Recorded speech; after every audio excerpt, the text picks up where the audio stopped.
whole Tibetan scene for us was still unbelievable for us. Laos, which is like unknown. I mean, we could move there tomorrow. We just loved it so much. And it was just funny. And the whole thing was about the people we met and the places we did. And it was really a great adventure. These are pictures of various. Actually, that's Laos, believe it or not. And, anyway, we came home. Everyone was ready to write a book. Actually, couldn't write a book here. We actually moved back to India for a year. I got home and then came back and I wrote the book, Unpaid Roads, which is the story of a culture that we do have books here. If you want to sign them, sign at $16. And that's our adventure. Now, any questions? Yes. Questions? Microphone over there. I can even repeat. Yeah, well, you say you were communicating. What kind of languages did you have to use? We got by with English all the way through. Southeast Asia is a fairly easy country. Not that everyone speaks English, but it's enough. We travel with Lonely Planet guidebooks, so we know enough phrases. And there isn't a whole lot of talking you have to do. It's a lot of action, physical, body language, and done it. Places to stay, they always spoke various languages. And the backpackers we were traveling with, a lot of them spoke. In Indonesia, we were lucky. We met with 2 times people who lived. One was a former Peace Corps in Indonesia, spoke fluent Indonesian. Another was 2 Australians that were living there for years, and we backpacked with them for a while. So anything difficult. So language was the only place we had a little bit of language problem was China. Back roads to China, there was just no way. We landed on places where we bought bus tickets. We had to go here, but we don't realize bus tickets go on Beijing time and not the local time, so we missed the buses. But we met one young Chinese fellow who spoke a little English, and we got through that. But that was the only difficult place we had. How do you handle currency exchange? Very easy, believe it or not. Much easier than I thought.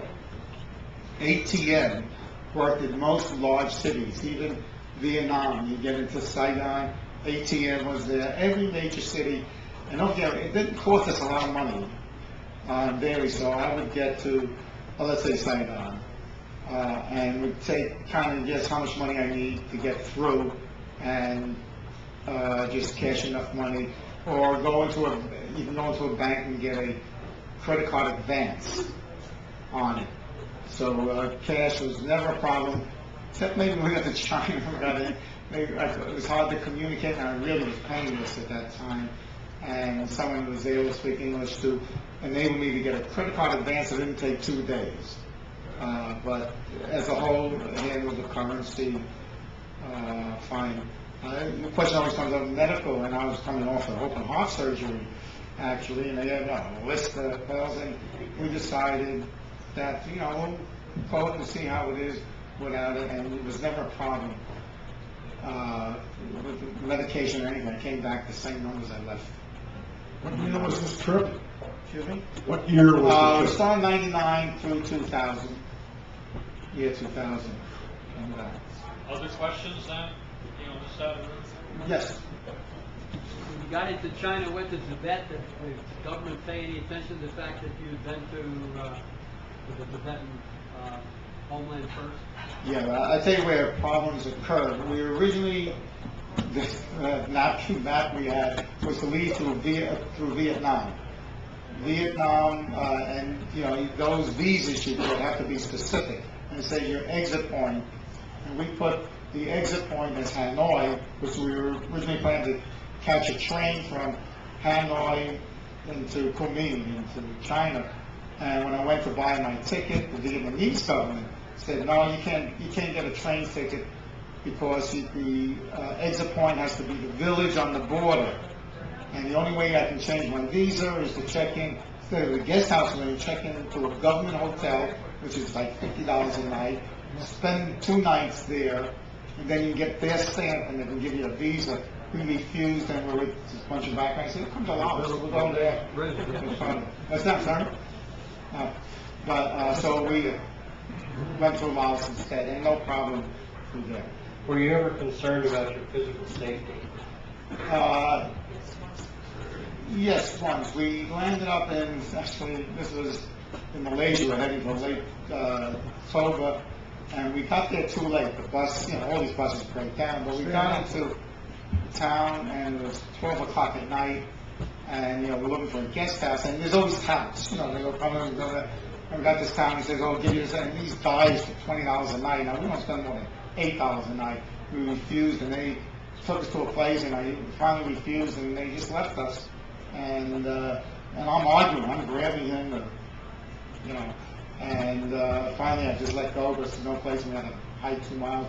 Then in Vietnam, went to that leper village, got off the beaten road, and very tough time.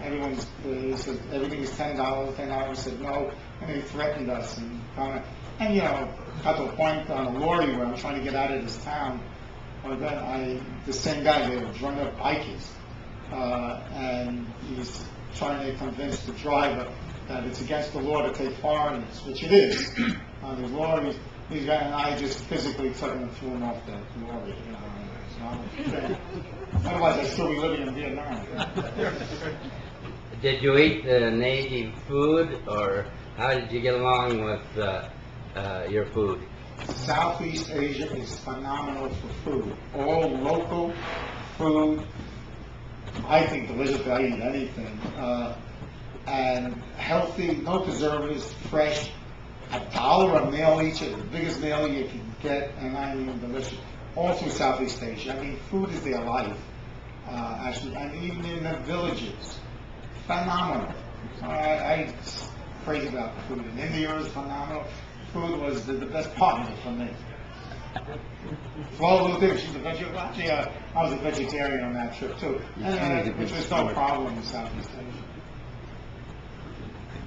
Yeah, I said we lost 30 pounds, but did so much walking, and we carried 35 pounds. Everything was on our backpack, and not much. I had electronics, and we had 2 sets of clothes and buy clothes as we go. Any more questions? Okay, once again, if you can't buy law, sit here and I'll sign books if you want. Thank you so much.